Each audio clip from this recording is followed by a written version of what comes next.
que adopta en cierta manera su propia identidad dentro de las culturas que posee, dentro del estilo del pastor. Al mismo tiempo hay otros elementos de nuestra denominación que deben estar presentes porque nos unen como movimiento de la Alianza Cristiana y Misionera. Como decía el pastor, mi nombre es Marlon Martínez, oriundo de Cuba. Nací y crecí en Cuba hasta los 22 años. Luego llegué a los Estados Unidos y actualmente, pues, después de casi 10 años, más de 10, 11 años viviendo en este país, pues ahora servimos en una iglesia bien al norte, de las más al norte de nuestro distrito. Somos de las 4 iglesias más al norte, dos de ellas que estamos en el estado de Connecticut. Nuestra iglesia se encuentra en la ciudad de Danbury, la iglesia Cristo La Roca.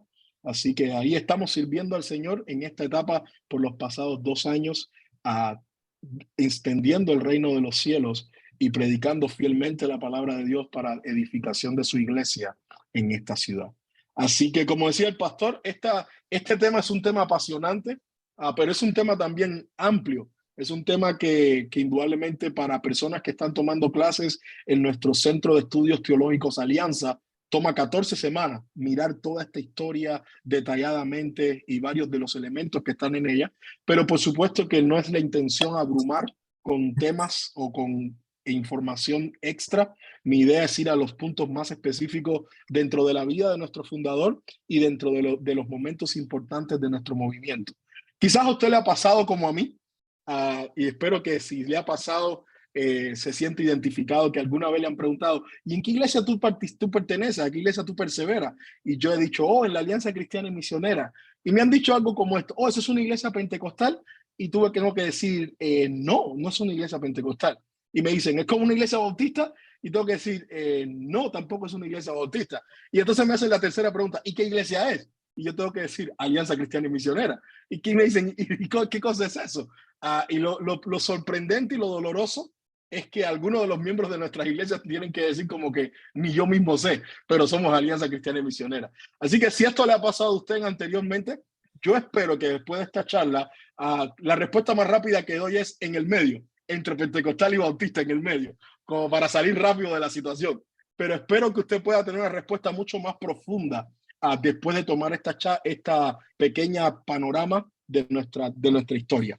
Ahora, lo primero que quiero hacer es, antes de ir cronológicamente por momentos de la vida de Simpson y de nuestro movimiento, es que en un breve resumen de 5 minutos, en un video, usted vea todo lo que vamos a ver en 5 minutos. Todo lo que vamos a ver en 5 minutos de manera visible y gráfica, que usted lo pueda ver en este video. Y después, entonces, vamos avanzando, añadiendo detalles a los elementos que vamos a ver, que vamos a presenciar, ¿ok? Voy a compartir este video. Espero que todo salga bien. Vamos a ver. Share song, ok.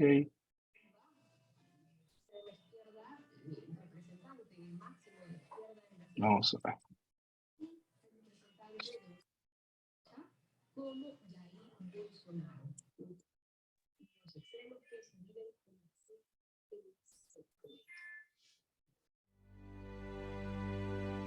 Quiero estar seguro, se escucha el audio, ¿verdad? Ok, perfecto, eso es lo más importante. Ahora sí. Vamos a empezar entonces, 5 minutos para... Es el año 1881. Este eres tú, un pastor de 30 y tantos años de una iglesia prominente en Manhattan. Tienes 5 hijos, una amorosa esposa y un salario equivalente a $110,000 hoy en día. La vida es buena, pero hay un dolor en tu alma. Todos los días estás presenciando a miles de migrantes inundar los muelles de la ciudad de Nueva York. Aproximadamente 500,000 llegará el próximo año, pero ellos no están siendo alcanzados con el mensaje del Evangelio. Así que, dejas tu rica congregación para ir a liderar una banda de creyentes que se describen a sí mismos como pocos, pobres y débiles, pero quienes comparten su compasión para llevar el Evangelio a estos nuevos vecinos. Pero ahora, no tienes salario y con 5 hijos. Esta decisión profesional no le sienta bien a tu práctica y sensata esposa, Maggie, quien es increíble, por cierto. Cuando nuestro fundador Alberto Simpson le dijo a su esposa Maggie que dejaba su trabajo seguro, ella preguntó, ¿a dónde nos llevará todo esto? 140 años después, podemos celebrar que la pregunta que Maggie hizo ha llevado a un aumento exponencial de la familia eterna de Dios en el mundo. Pero no nos adelantemos. A los pocos años de dejar su muy prestigioso pastorado, Simpson inició una iglesia en la ciudad de Nueva York llamada The Gospel Tabernacle. ¿Conoces Times Square? La iglesia estaba aquí. Simpson lanzó una revista ilustrada. Hubo un par de ediciones y fundó el Instituto de Entrenamiento Misionero o MTI, ahora llamado Nyack College, ubicado en el corazón de Manhattan. Es hermoso. También escribió un par de libros, bueno, muchos libros. Y hoy en día, la Alianza ministra en todos los Estados Unidos, en más de 2,000 iglesias y en 38 idiomas. Pero, ¿qué sucede fuera de las fronteras de Estados Unidos? En 1884, Simpson comisionó al primer equipo misionero del MTI para llevar las buenas nuevas al Congo. Durante los siguientes 37 años, 30 misioneros de la Alianza sacrificaron sus vidas para llevar el Evangelio a África. Sin embargo, hoy las iglesias de la Alianza en la República Democrática del Congo ministran a más de 1 millón de creyentes. Y en toda África hoy en día hay más de 2 millones de personas adorando a Jesús en las iglesias de la Alianza. En América Latina, fue un desafío ganar terreno para el Evangelio, debido a la persecución y a las enfermedades tropicales. En una visita a la región, Simpson casi pierde la vida a causa de una enfermedad, pero dijo que la experiencia lo ayudó a comprender los peligros que enfrentaban nuestros primeros misioneros. Ahora hay más de 300,000 creyentes de la Alianza en 20 países, gracias a los esfuerzos pioneros en Transjordania, los cuales comenzaron en 1890. Ahora hay más de 100 iglesias de la Alianza en todo el Medio Oriente. Hoy, la Alianza es la iglesia evangélica más grande en Siria. A finales de la década de 1890, Robert Jaffray dejó la fortuna de su familia para servir en China, la Indochina francesa e Indonesia. Robert Jaffray fue un pionero en toda la región de Asia y el Pacífico, promoviendo el reino de Cristo. Pero estos esfuerzos no fueron recibidos con una cálida bienvenida. En 1900, en China, la rebelión de los Boxers resultó en la masacre de 21 misioneros suecos de la Alianza Cristiana y Misionera y 14 niños. Sus sacrificios y los de los trabajadores de la Alianza que perseveraron en el ministerio en las décadas siguientes dieron como resultado que las buenas noticias llegaran a los rincones más lejanos del continente asiático. Hoy en día hay más de 2.4 millones de creyentes de la Alianza, con más de 1.3 millones solo en Vietnam. En el norte y el centro de Asia, hace 30 años, la obra misionera era ilegal.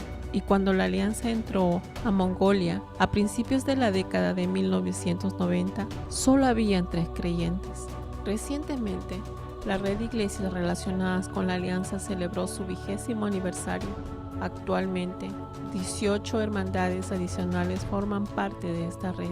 En la Europa resistente al Evangelio, la Alianza está experimentando avances espirituales. En España, Alemania, Francia, Portugal, Italia, Holanda, Bosnia, Kosovo, Montenegro, Reino Unido, Irlanda, Polonia y Ucrania. Pero eso no es todo. Tenemos equipos que sirven en lugares tan peligrosos que no podemos nombrarlos aquí, pero podemos celebrar que un grupo étnico minoritario ahora tiene su primera iglesia con 20 nuevos creyentes. Ahora, regresamos a la pregunta de Maggie. ¿A dónde nos llevará todo esto?, preguntó ella. ¿Valió la pena? ¿Importó todo esto? Creo que puedes responder a esa pregunta por ti mismo. La Hermandad Mundial de la Alianza consta de 6.3 millones de creyentes que adoran en 180 idiomas en 24.500 iglesias.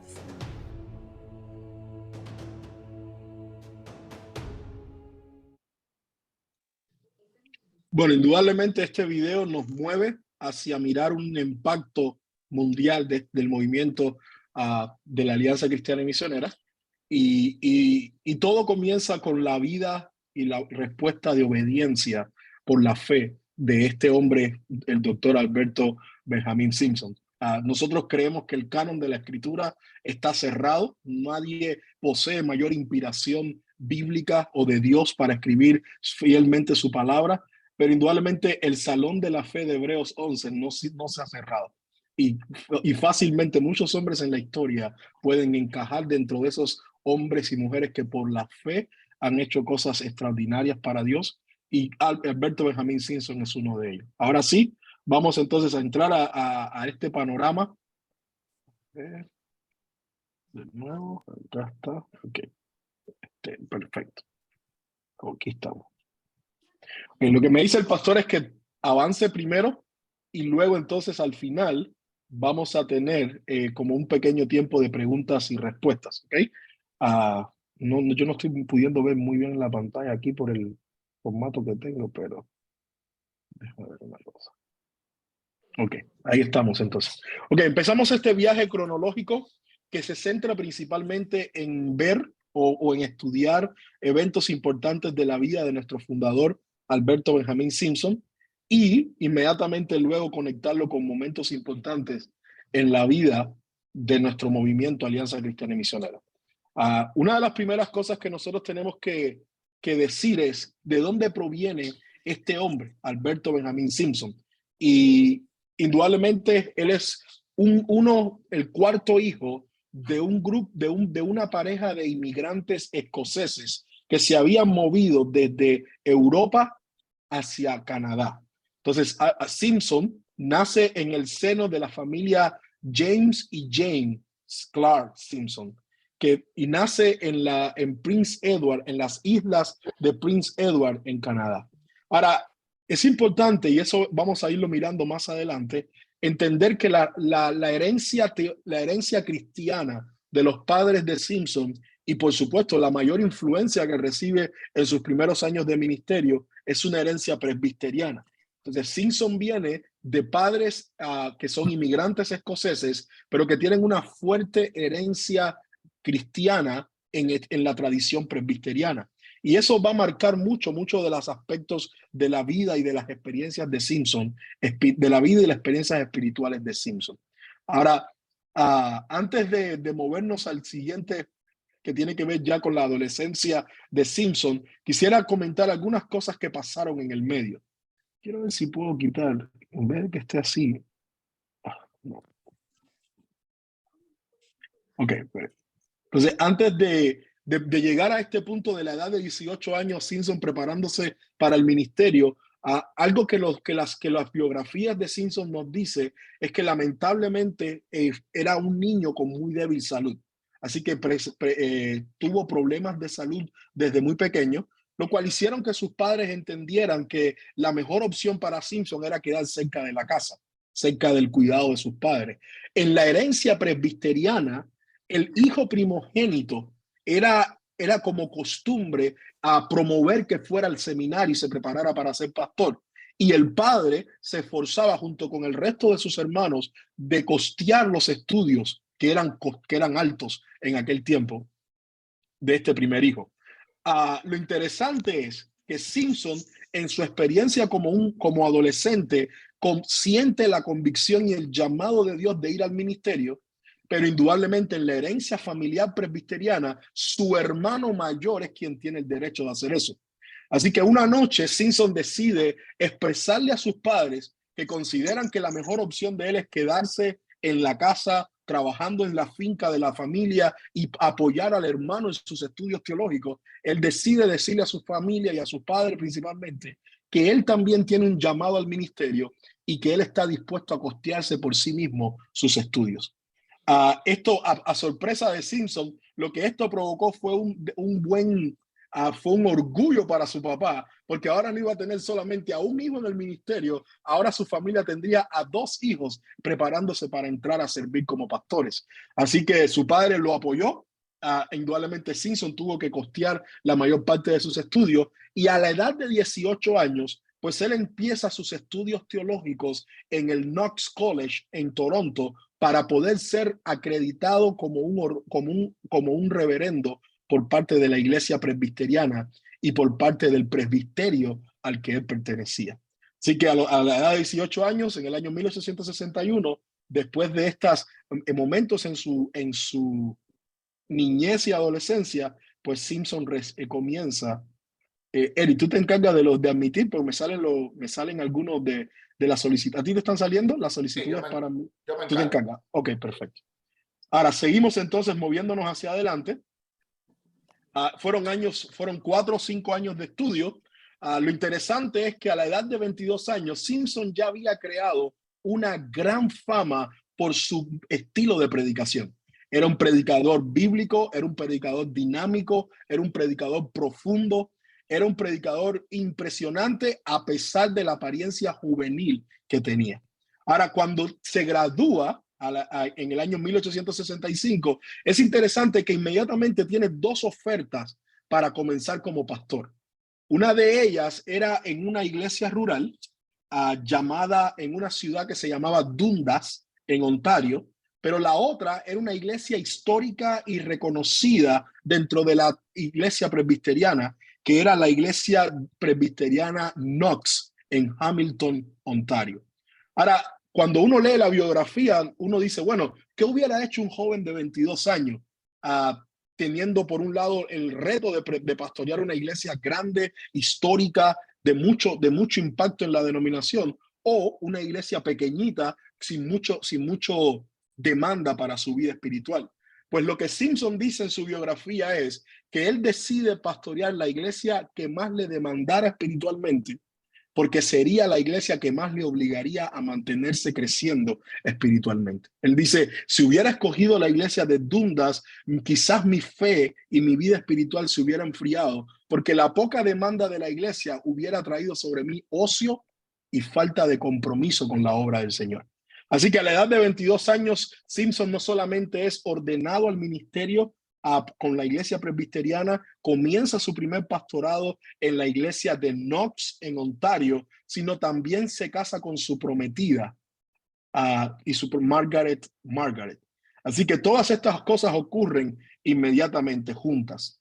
Lo interesante es que en el ministerio de Simpson, durante este periodo de tiempo, la iglesia creció impresionantemente. Simpson era un hombre bien dedicado a la predicación, bien dedicado a la visitación de sus miembros, era todo un pastor.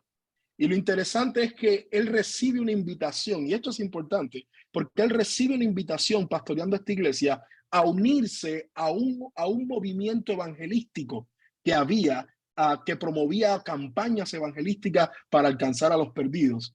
Y la respuesta de Simpson fue interesante en ese momento, para que usted vea el trato de Dios en el ministerio y en la vida de este hombre. La respuesta para unirse a campañas evangelísticas con enfoques de alcanzar a los perdidos de Simpson en ese momento fue: yo creo en la obra regular del ministerio pastoral.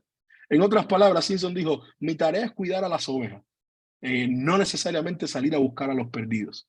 Ahora, quizás usted tiene que entender que este es un concepto que quizás para nosotros hoy puede sonar como que ilógico. La tarea de la iglesia es salir afuera, pero necesitamos escuchar el momento y necesitamos entender la influencia histórica de dónde se están diciendo las cosas. Y era una época en donde no había mucho énfasis en el evangelismo, no había mucho énfasis en las misiones, había más énfasis en el deseo, en el concepto de decir que Dios se va a encargar de traer a la gente a la iglesia por sí mismo y no hay que salir a buscarlas.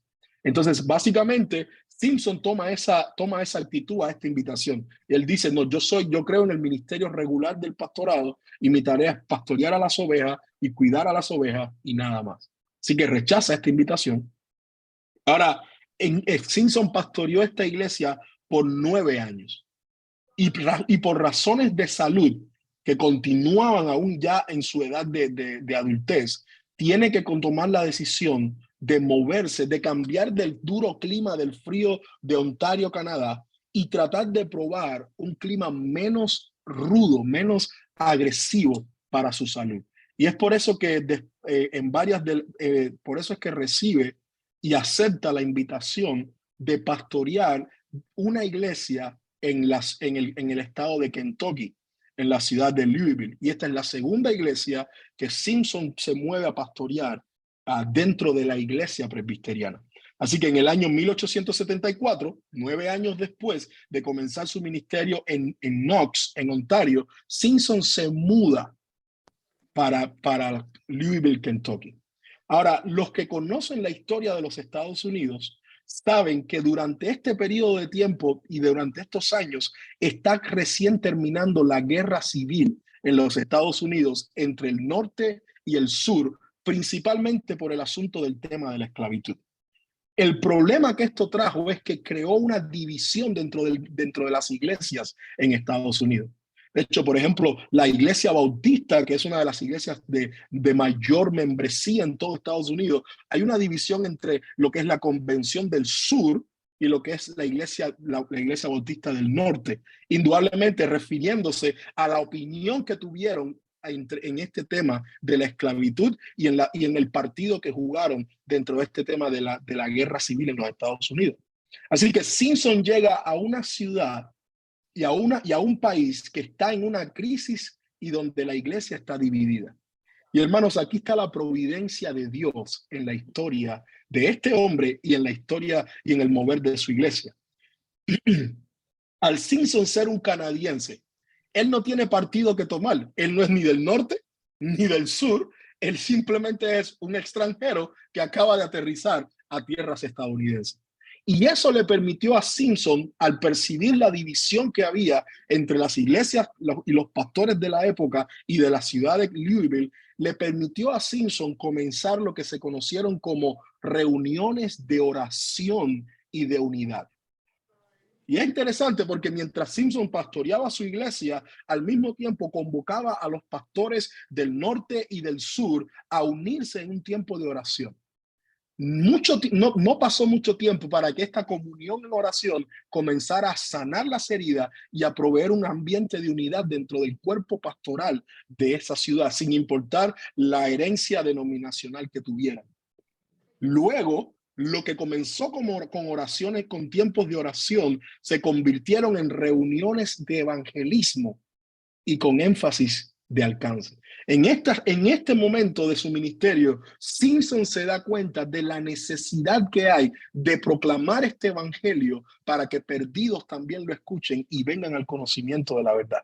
Así que las mismas reuniones que sirvieron para unir al cuerpo pastoral dividido de aquella época, ahora continúan como reuniones de campañas evangelísticas que se llevaran a cabo interdenominacionalmente, porque no necesariamente representaban a una u a otra denominación, sino que era el mismo cuerpo pastoral unido, ahora lanzando un esfuerzo evangelístico.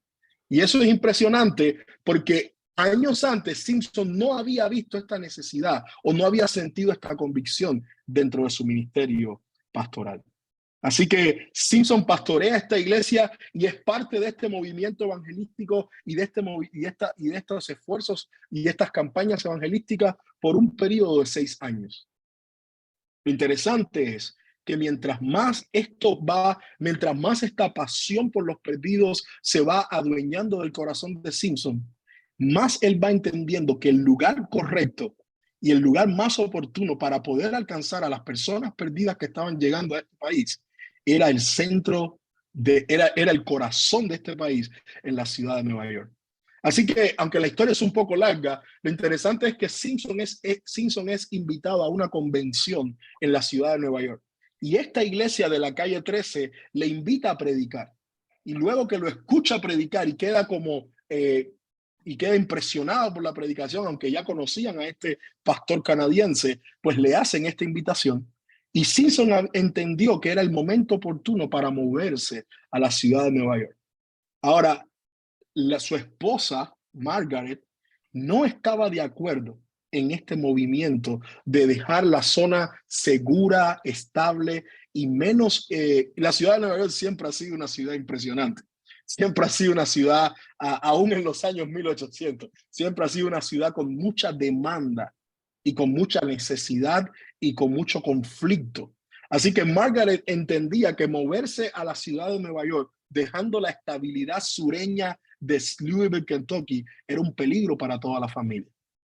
Y esto trajo para Simpson, esto trajo ciertos conflictos familiares iniciales, pero al final como una mujer de Dios que seguía y apoyaba el ministerio de su pastor, de su esposo, se movieron a la ciudad de Nueva York. Así que en el año 1887, Simpson, con 37 años, llega a la ciudad de Nueva York para pastorear su tercera iglesia en la iglesia presbiteriana, la iglesia de la calle 13 en la ciudad de Nueva York. Y mientras está pastoreando esta congregación, Simpson está buscando maneras de alcanzar y de estar en contacto con este grupo de inmigrantes europeos que están llegando al puerto de Nueva York. Este año, Simpson solo pastoreó esta iglesia por un año. Pero hermanos, en la vida de Simpson en este año pasaron muchas cosas. Y quiero tratar de resumirla lo más rápido posible. Pero una de las primeras cosas que pasó es que Simpson fue sanado milagrosamente después de haber sido diagnosticado con un problema del corazón y darle 3 meses de vida. Recuérdense que desde el principio dijimos que tuvo una salud débil desde su niñez y a través de toda su vida adulta. Pues en algún momento, pues por diferentes situaciones, se diagnostica con un problema cardíaco y se le da 3 meses de vida. Simpson decide tomar unas vacaciones con su familia y van al estado de Maine, a una playa que se llama Ocean Beach. Y allí él decide, pues, buscar en oración al Señor. Ahora, lo interesante es que en esta playa, en este lugar, había un médico que estaba comenzando a promover la sanidad milagrosa del Señor como parte de la evidencia de la Escritura. Y usted podría decir, bueno, pero eso no es muy difícil, hubiera ido a una campaña evangelística y ya. Pero hablando en el tiempo en el que estamos viviendo, y eso es importante, en este año 1800, la mayoría de la herencia teológica de las personas era considerar que los milagros sobrenaturales habían cesado y considerar que ya no existían milagros de este tipo en la iglesia. Así que Simpson, como un fiel pastor presbiteriano y como alguien que respetaba y que había sido instruido en esta herencia, también creía lo mismo. También creían que los milagros sobrenaturales de Dios ya no existían o ya no eran vigentes. Por ende, en medio de este proceso, nunca se le ocurrió el que le oraran por sanidad o el pedir oración por sanidad.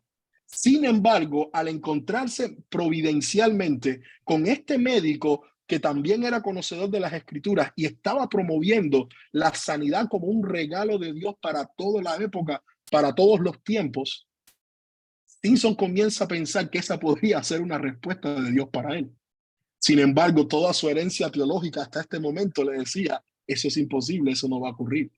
Así que hay una preciosa experiencia en donde se dice que Simpson está parado frente a la orilla de la playa y él está viendo a un alga que está siendo arrastrada por las olas. La está arrastrando hacia la orilla, la vuelve a arrastrar hacia atrás, está arrastrada hacia la orilla, la vuelve a arrastrar hacia atrás. Y Simpson siente como una voz del Espíritu a su conciencia. No fue que Simpson escuchó a Dios hablar, una voz del Espíritu a su conciencia, como expresándole, así estás tú con el tema de la sanidad. Estás luchando y peleando por recibir y aceptar algo que yo te puedo conceder. Así que dicen que Simpson corrió hacia adentro y cerca de la playa había como un pequeño bosque y se rinde en oración y le dice, Señor, si tú me has sanado y de verdad si de verdad esta es una obra de Dios para todos los tiempos y para todos y para los creyentes, pues entonces si yo la recibo y tú me la das, yo me encargaré de predicarla fielmente. Ahora, hermanos, eso es importante porque ¿por qué enfatizamos nosotros a Cristo como nuestro sanador en el Evangelio cuádruple? Y eso es importante. Toda nuestra herencia teológica no es que está basada en experiencias de Simpson, sino que está basada en vivencias donde Dios por la palabra lleva a Simpson a cambiar la influencia de su momento y de su época para devolverlo a la verdad de la Escritura. Así que un hombre que hasta ese momento no creía que era posible una sanidad, de repente recibe el milagro de ser sanado de un problema cardíaco. El otro evento importante que marca a Simpson durante este año, en este mismo año, es el elemento del bautismo. La herencia presbiteriana hasta hoy día, por diferentes razones teológicas, considera que los bautismos se debe administrar a los niños, a los hijos de los creyentes. Así que Simpson, al ser padre de creyentes presbiterianos escoceses, fue bautizado cuando era un niño. Y su herencia, de hecho, en el seminario cuando estudiaba, él ganó un premio para pagar sus estudios haciendo el mejor ensayo para justificar el por qué se deberían bautizar a los niños. Pero una vez más, estudiando las escrituras y tratando de examinar lo que ya él creía por la herencia que había en ese momento de movimientos como los bautistas, Simpson comienza a considerar que quizás no estaba tan de acuerdo, o que quizás no estaba tan seguro en que se debían bautizar a los niños sin una profesión de fe, convicción de pecado a la edad correcta. Así que lamentablemente lo interesante aquí es que Simpson, regresando de esta experiencia de sanidad, siendo un pastor adulto, le pide a un pastor italiano bautista en Nueva York, en una noche fría de invierno, que lo bautice en la piscina de una escuela pública. Así que, porque convencido estaba de que necesitaba dar profesión de su fe por medio de un bautismo con conciencia de pecado y con conciencia de su salvación. Así que hasta aquí vamos por dos eventos que marcan la vida de Simpson en este año: el evento de su sanidad, el cambio de su convicción acerca del bautismo. Pero en mi país decimos lo que le puso la tapa al pomo fue cuando 100 de estos inmigrantes italianos y de diferentes lugares de Europa han sido alcanzados por el ministerio de Simpson y quieren ser incorporados a la membresía de la iglesia presbiteriana. Y los ancianos de la iglesia presbiteriana le dijeron a su pastor en ese momento: nosotros no tenemos problema que usted los alcance y les predique, pero por favor no nos los traiga aquí. Así le dijeron: no los traiga aquí. Así que imagínese el shock que esto ocurrió para alguien al quien Dios estaba procesando de diferentes maneras en este año. Y esa fue la convicción que llevó a Simpson a tener que entender que debía salir de la iglesia presbiteriana. Cuando Simpson pone su renuncia en el presbiterio, uno de sus colegas le dice: Simpson, usted nunca tendrá éxito si no está bajo la iglesia presbiteriana. Uno de los ancianos de la iglesia, cuando Simpson está recogiendo sus cosas para abandonar su iglesia que había pastoreado por un año, le dice: señor Simpson, no le vamos a decir adiós, le vamos a decir hasta luego, porque lo vamos a volver a ver. Y no se lo estaba diciendo de forma prepotente, se lo estaba diciendo de forma amorosa, porque querían continuar con su pastor, pero no seguir la línea ministerial a la que Dios estaba guiando a su pastor. Y como usted vio en el video, imagínese de un día a otro de tener un salario supulento, de un salario que podía cubrir todas sus necesidades, y al siguiente día usted está sin ningún tipo de respaldo económico, solo por seguir la convicción que Dios estaba poniendo en su corazón y el llamado de alcanzar a personas perdidas con el mensaje del evangelio. Así que en el siguiente año, 1881, estoy teniendo un poquito de dificultad aquí con esto de dónde pongo las imágenes y poder leer el PowerPoint. Así que en el año 1881, como decíamos, Simpson fue sanado milagrosamente de un problema del corazón. Algunos meses después fue bautizado en una iglesia bautista en Nueva York por inmersión, y en ese mismo año, en el mes de noviembre, renunció a su pastorado. Ahora, en el año 1882, Simpson comienza, pues, lo que llamaríamos hoy una iglesia independiente. Una iglesia en donde indudablemente ya no está afiliada a ninguna denominación y en donde va a tener la libertad de seguir el llamado y la convicción de alcanzar a los perdidos que Dios ha puesto en su corazón. Así que en ese mismo año, en el año 1882, Simpson comienza una pequeña iglesia que en su primer culto tuvo 35 personas. Su primer culto tuvo 35 personas y esta iglesia se llegó a llamar The Gospel Tabernacle, el tabernáculo del evangelio. Interesante que inmediatamente esta pequeña iglesia, por el énfasis social y por el énfasis de ponerse en contacto con los perdidos que tenía su pastor, comienza inmediatamente a desempeñar y a desarrollar ministerios sociales como hogares para mujeres perdidas, como orfanatos o hogares de sanidad que se llamaban las casas de Berea, en donde personas llegaban para que se oraran por ella, para que experimentaran sanidad. Simpson había abrazado tanto la convicción de la sanidad de Dios, que ahora promovía que personas con necesidades vinieran para que se oraran por ella, para que pudieran experimentar sanidad de acuerdo a la voluntad del Señor. En ese mismo año, esta iglesia, que no solamente está desarrollando ministerios de alcance social, también comienzan a tener reuniones, sus cultos en el tiempo del verano, al aire libre, en carpas al aire libre. Y alrededor de 300 personas comienzan a asistir rápidamente a estas reuniones, a estos cultos al aire libre, a este nuevo énfasis de ministerio que se está llevando a cabo en la ciudad de Nueva York. En el año 1883, como una de las convicciones inmediatas de Simpson para poder llevar adelante esta obra que el Señor está poniendo en su corazón, es comenzar a equipar a personas, comenzar a entrenar a personas, comenzar a desarrollar espiritualmente a personas que también vengan y se unan a la obra del Señor. Y es por eso que comienza lo que se conocía en aquel momento el Missionary Training College, que después se conoció como el Nyack College, pero hoy se conoce recientemente como Alliance University. Entonces, inmediatamente esta iglesia, recuérdense, todavía esto no es la Alianza Cristiana y Misionera, este es el ministerio de la iglesia independiente que Simpson está desarrollando. Algo interesante es que esta iglesia inmediatamente comienzan a auspiciar una vez al año, en el año 1884, un año después, donde todo esto está ocurriendo, hay ministerios sociales, hay una iglesia avivada que está alcanzando a personas en Nueva York, tiene un colegio de entrenamiento para preparar a hombres y mujeres para servir al Señor. Todo esto está ocurriendo. En el año 1884, esta iglesia comienza a auspiciar una vez al año una convención bíblica y misionera en los meses de otoño. Y esta convención era simplemente para hablar de la vida profunda y entregada a Cristo y para hablar de la necesidad de alcanzar y de movilizar al pueblo de Dios para alcanzar a personas más allá de las fronteras de los Estados Unidos.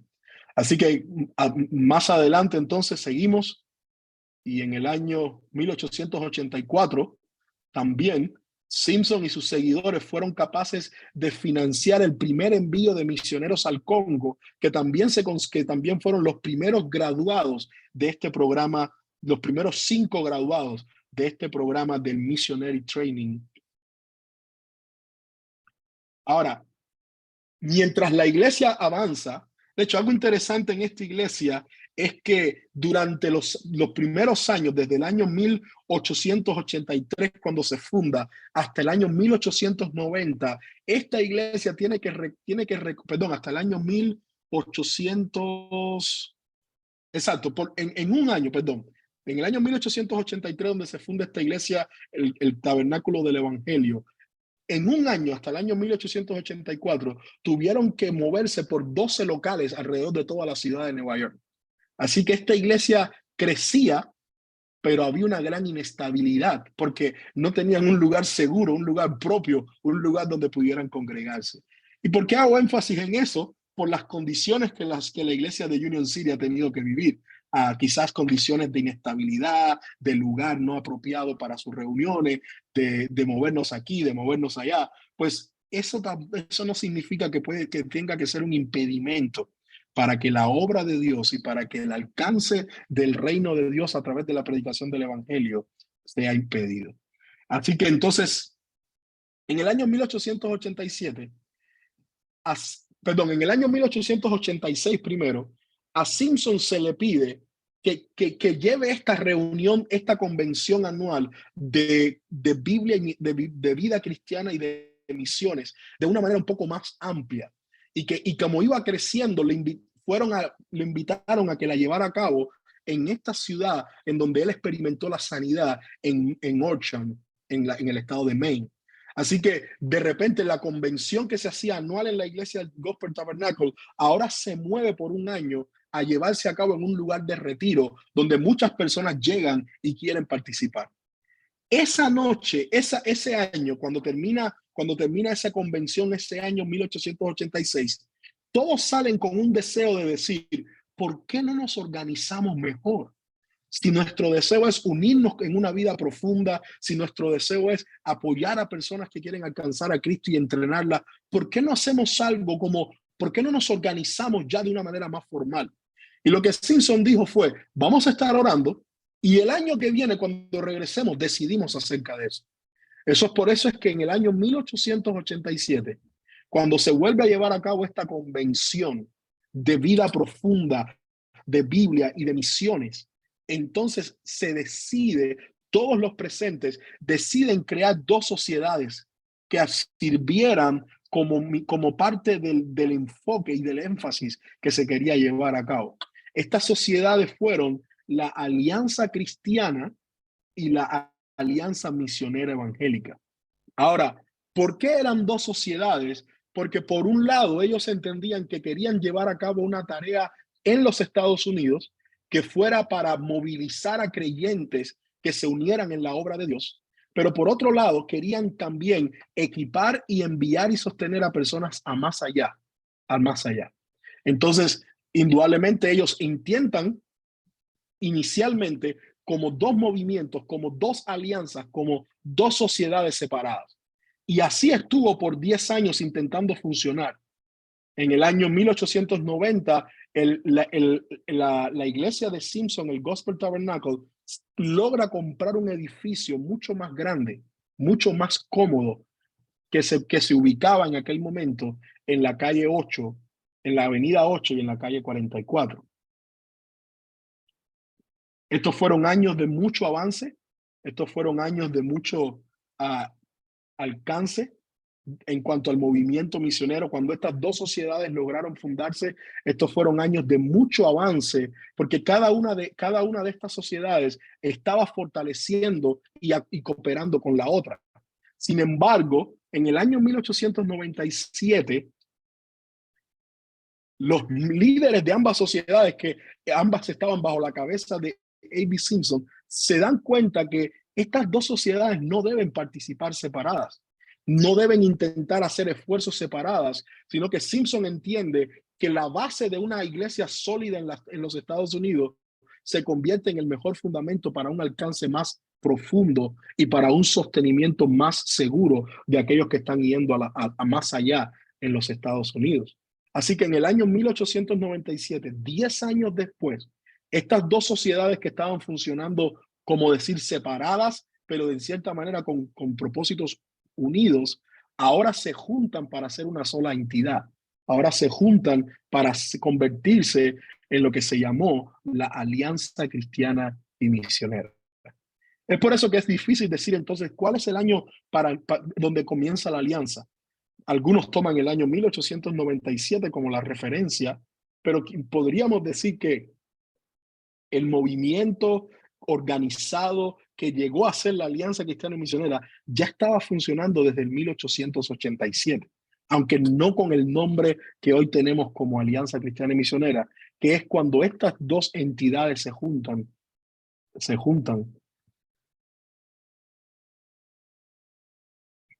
Ahora, indudablemente, pues la alianza continúa avanzando en diferentes lugares, continúa avanzando en diferentes áreas y campos misioneros, como vimos en el video. Por eso puse el video al principio, porque el video, con lo que vimos en el video y con lo que estoy diciendo acá, pues uno puede complementar más.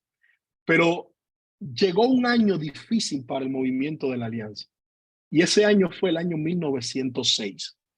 Ahora, hermanos, esto es historia. Aquí no hay el deseo de poder criticar o el deseo de poder como que culpar a nadie, pero esta es la historia. En el año 1901 ocurre un fenómeno histórico en los Estados Unidos. Ese fenómeno histórico ocurre en una ciudad llamada Topeka, Kansas. Y ese fenómeno que ocurre ahí en una escuela, en un instituto bíblico de esa ciudad, se conoció como el inicio del movimiento pentecostal en el mundo entero. Así que en el año 1901, bajo el liderazgo de un hombre llamado Charles Fox Parham, comienza a surgir lo que hoy nosotros comúnmente y tan familiarmente estamos, que es el movimiento pentecostal, algo que no era muy familiar para aquella época. Lo interesante es que este señor Charles Fox Parham comienza a promover lo que acaba de ocurrir aquí, en donde personas han comenzado a hablar en diferentes idiomas y en diferentes lenguas, y él considera que es un nuevo bautismo, un nuevo reavivar del Pentecostés del libro de los Hechos, y él sale por los Estados Unidos a promover esta experiencia sobrenatural con el Espíritu Santo. Un hombre dentro de los que escucha estas conferencias, dentro de los que recibe esta instrucción de Parham, se llama William Seymour. Y este señor William Seymour, que era un afroamericano de herencia metodista, regresa a su estado, a su ciudad en California, y en las reuniones de su iglesia, que estaba ubicada en una calle que se conoce como la calle Azusa, comienza a ver las mismas experiencias que estaba promoviendo Parham como parte del avivamiento y del avivar del Espíritu Santo.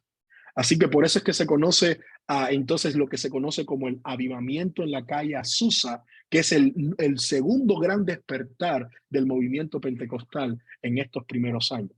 Así que el movimiento pentecostal tiene dos momentos vitales para su inicio, uno en el 1901 con Charles Ford Parham y otro en el 1906, que fue el que más retumbó con William Seymour en la calle Azusa. Luego, todo este movimiento, toda esta visión de experiencia con el Espíritu Santo, mover del Espíritu Santo, lenguas del Espíritu Santo, comienza a influenciar todas las iglesias tradicionales hasta esa época. Y hubieron diferentes reacciones y diferentes opiniones hacia este movimiento. La alianza cristiana y misionera, que iba avanzando y alcanzando, iba creciendo en Estados Unidos y también alcanzando lugares, nuevas oportunidades de misiones afuera de Estados Unidos, comienzan personas dentro del liderazgo de la alianza a ser influenciados por el movimiento pentecostal. Y empiezan a imponerle o a pedirle a Simpson que adoptara esta visión y este énfasis del hablar en lengua y de todo el movimiento y de todas las manifestaciones espirituales que este movimiento promovía. Hasta aquí nosotros hemos aprendido algo de Simpson, que es un hombre que busca a Dios y busca dirección de Dios por medio de su palabra. Lo mismo lo que ocurrió con la sanidad, lo que ocurrió con su bautismo. Así que Simpson no rechazó inmediatamente lo que estaba pasando con el movimiento pentecostal, pero él decidió pasar tiempo buscando en la Escritura si si esta manera de promover el bautismo del Espíritu a través de lenguas era la manera bíblica en la que se debía enseñar. Porque tenemos que recordar esto aquí como parte de explicar este momento de la historia. El movimiento pentecostal, dentro de sus raíces, considera que la única evidencia que alguien posee el bautismo del Espíritu Santo en su vida es si habla en lenguas espirituales. Y eso era lo que estos hombres dentro de la alianza, influenciados por el movimiento pentecostal, estaban queriendo imponer a Simpson, que la alianza también adoptara esa manera de pensar o esa convicción doctrinal. Y Simpson tuvo que decir que no.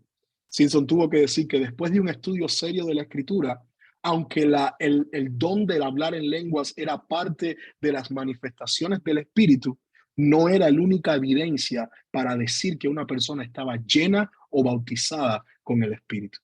Y hermano, quizás eso es la razón por la que nosotros no somos una iglesia pentecostal.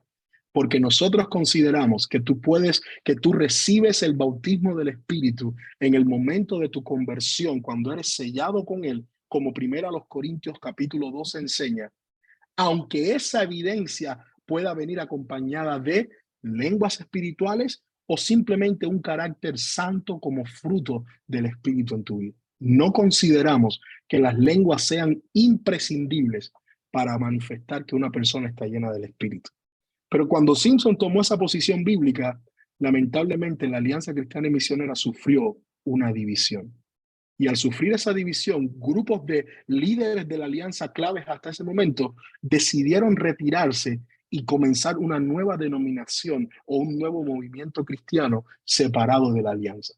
Los historiadores dicen que iglesias como las asambleas de Dios, que iglesias como la iglesia nazarena, como iglesias como iglesia cuadrangular, fueron iglesias que después surgieron de personas que salieron de la alianza y que fueron comenzando a influenciar con las convicciones que tenían ya de una vida profunda en Cristo y misionera de Simpson, pero ahora también con la influencia que estaban recibiendo del movimiento pentecostal.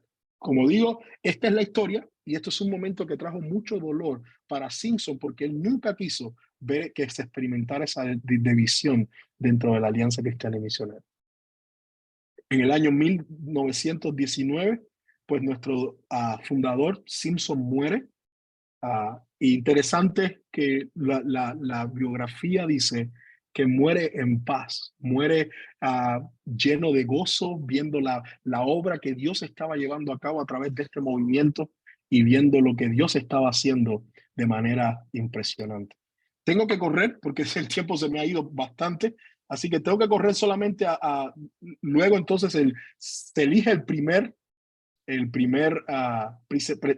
presidente de la alianza, que hasta ese momento era el vicepresidente, el doctor Rather.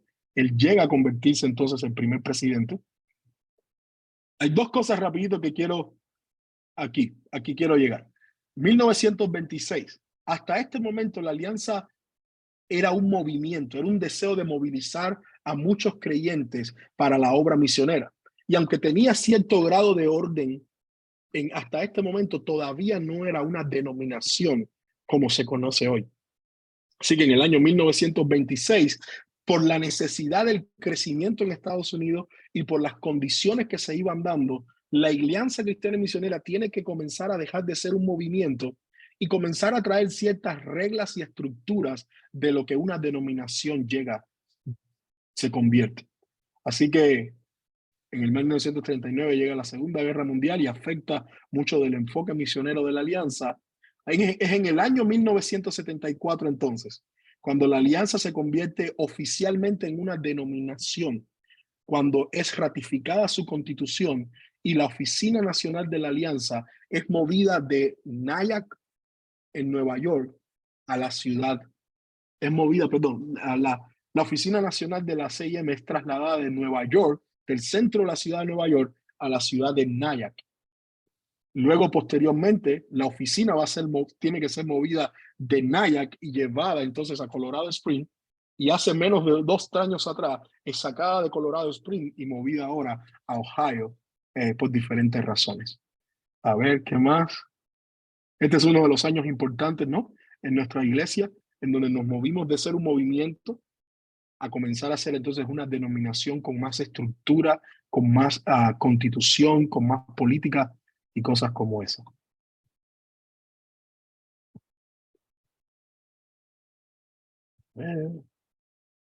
Ok, en el año 1989, pues entonces la oficina, que había sido movida del centro de Nueva York por los altos costos a las afueras en Nyack, ahora tiene que ser movida de Nyack a Colorado Springs, y la alianza en este momento logra llegar a los 2,000 miembros en los Estados Unidos. Y indudablemente el crecimiento de la alianza ha continuado hasta ahora, al punto de que para este año tenemos alrededor de más de 2,000 iglesias en los Estados Unidos, 4 universidades, más de 800 a 900 misioneros funcionando en 50 países del mundo. Y además la alianza también cuenta con lo que se conoce como el compañerismo mundial, que es una entidad el Alliance World Fellowship, que es una entidad que se esfuerza por mantener la unidad de las iglesias nacionales dentro de la alianza.